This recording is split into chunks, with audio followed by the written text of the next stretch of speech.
How to improve your fluency. Leo often dreamt of speaking English flawlessly, imagining himself conversing freely with people from diverse backgrounds. He yearned for that effortless fluency, the kind where words flow without hesitation or the crushing fear of making a mistake. His desire was strong, yet a heavy chain of self-doubt often held him firmly back from truly engaging.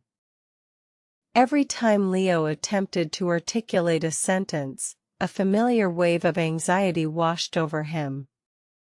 He envisioned grammatical errors, mispronounced words, and awkward pauses, which paralyzed his tongue. The thought of embarrassing himself in front of others loomed large, making him hesitant to even open his mouth and practice. He constantly wondered, "Why do I always make mistakes?" This question echoed in his mind, fueling his frustration and making him believe he lacked the inherent ability to learn. It felt like an endless cycle: try, fail, doubt, avoid, repeat. He desperately wanted a different, more positive outcome. Remembering new words was another monumental challenge for Leo. He would spend hours poring over vocabulary lists, meticulously memorizing definitions, only to find the words vanishing from his memory the very next day. It was disheartening, a continuous battle against forgetfulness. He felt isolated in his struggle, observing others seemingly effortlessly discussing complex topics in English. Their confidence was a stark contrast to his own crippling shyness. He craved the ability to talk with anyone, to bridge cultural gaps, but his internal barriers remained formidable obstacles. Sometimes, the sheer magnitude of learning English felt overwhelming, tempting him to just give up entirely. He questioned if the effort was truly worth it, especially when progress seemed so painfully slow. There were moments he even thought, "Why should I bother learning English at all?" These discouraging thoughts were fleeting, however, because deep down, Leo knew the immense benefits. He understood English was a key to new worlds, new opportunities, and countless stories. His passion for reading English stories, though slow, kept a flicker of hope alive within him. One day, Leo stumbled upon an old, dusty bookstore, a place filled with forgotten tales and an air of quiet wisdom. He browsed the shelves, his fingers tracing the spines of countless English novels, feeling an inexplicable pull towards their hidden narratives. The shop owner, an elderly woman with kind eyes and a gentle smile, noticed Leo's contemplative gaze.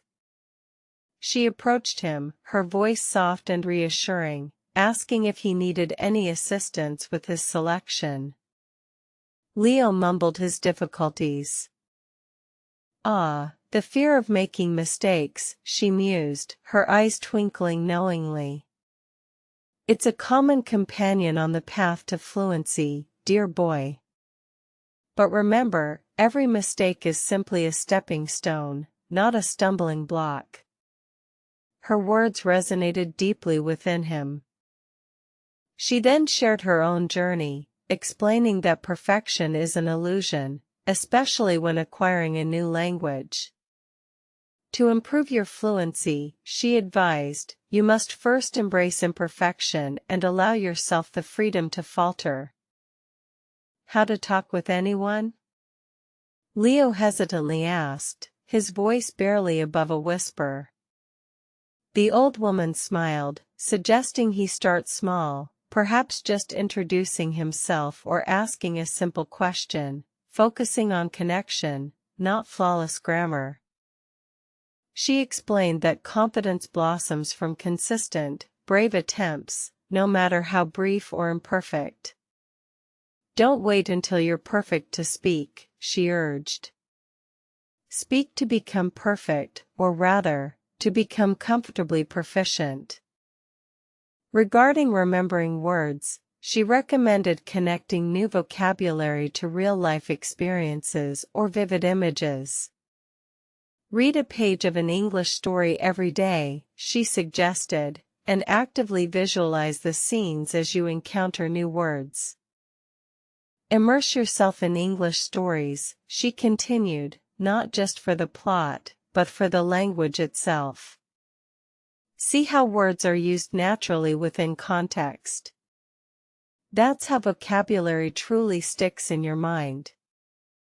She emphasized the power of consistent, manageable practice. Just 1 page per day, she whispered, that's how you begin. It doesn't feel overwhelming, yet the cumulative effect over time is absolutely profound. Listening was equally crucial, she stressed. Listen to English stories, podcasts, or even just conversations. Pay attention to intonation and rhythm. Your ears will train your tongue, even when you're not actively speaking.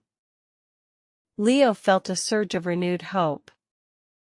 The old woman's wisdom felt like a refreshing breeze, dispelling the fog of his previous discouragement. He realized his prior approach was too rigid, too focused on unattainable perfection. He purchased a simple English storybook, a tale about a curious young explorer. He decided then and there to commit to the old woman's advice, starting his journey anew with a fresh perspective and genuine determination. The next morning, Leo sat down with his book, reading just 1 page, slowly, deliberately. He focused on understanding the general meaning, not agonizing over every single unknown word. It felt strangely liberating. He started listening to English audiobooks during his commute, letting the sounds and rhythms wash over him.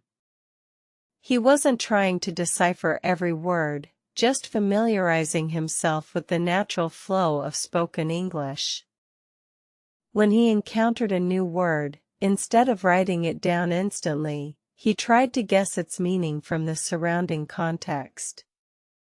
Later, he would briefly check its definition, then try to use it in a simple sentence. Leo began seeking small opportunities to talk with anyone. He started by greeting tourists in his city, offering a simple, "Hello, how are you?" The initial conversations were short, but each interaction built his confidence. He consciously decided to embrace his mistakes. If he mispronounced a word, he would gently correct himself or simply move on, understanding that communication was the primary goal, not flawless articulation. The fear of making mistakes gradually lessened its grip. He started seeing them not as failures, but as valuable feedback, signposts showing him where he needed to focus his future learning efforts. His fluency slowly, almost imperceptibly, began to improve. The pauses became shorter, the words flowed more naturally, and he found himself thinking less about grammar and more about the message. He discovered the joy of connecting with people from different cultures, sharing stories, and understanding diverse perspectives. The world felt larger, more vibrant, thanks to his growing linguistic abilities. English story reading became a cherished ritual.